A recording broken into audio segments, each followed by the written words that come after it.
প্রিয় বন্ধুরা, গীতিকার পুলক বন্দ্যোপাধ্যায়ের সুরের সাথে মিল রেখে গান লেখার আশ্চর্য ক্ষমতার কথা আজকের ভিডিওতে আলোচনা করছি।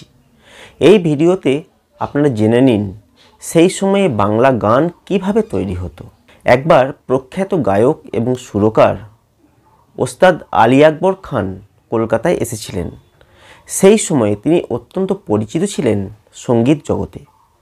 কলকাতায় এসে তিনি উঠেছিলেন হিন্দুস্তান মার্টে, নিজের পরিচিত একটা এলাকায়।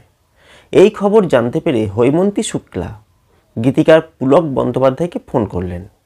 সব কথা শুনে পুলক বন্দ্যোপাধ্যায় ছুটলেন ওস্তাদ খান সাহেবের কাছে, সঙ্গে তার গানের খাতাটিকে ছাড়লেন না। তখন গানের জগতে হৈমন্তী শুক্লা একটা পরিচিত নাম। সেই সময় হেমন্ত মুখোপাধ্যায় পুলকবাবুর কথায় সুর দিয়ে তৈরি করেছেন বিখ্যাত গান কি গান শোনাবো বলো ওগো সুচরিতা। এটি রাগ অনুরাগ সিনেমার একটা বিখ্যাত গান। গানটি হৈমন্তী শুক্লার জন্য তৈরি করেছিলেন হেমন্তবাবু। পুলক বন্দ্যোপাধ্যায়, হৈমন্তী শুক্লা সকলেই আলী আকবর খানের কাছে গেলেন পুজোর গানের জন্য। আর ওস্তাদজি তখন কোলে শরৎ তুলে নিয়ে চোখ বন্ধ করে রাগ বাজিয়ে চলেছেন।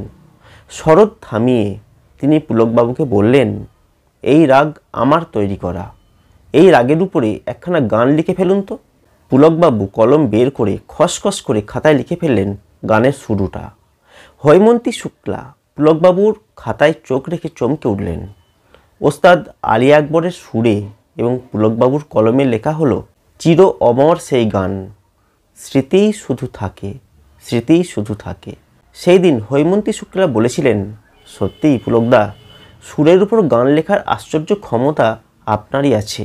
এভাবেই পরপর বেশ কয়েকটা গান লিখেছিলেন পুলকবাবু আলী আকবর খানের সুরে। প্রিয় বন্ধুরা, কেমন লাগলো আজকের এই ভিডিও কমেন্ট করে জানাতে ভুলবেন না। ভিডিওটি যদি ভালো লাগে লাইক করবেন, শেয়ার করবেন, অবশ্যই চ্যানেলটিকে সাবস্ক্রাইব করবেন।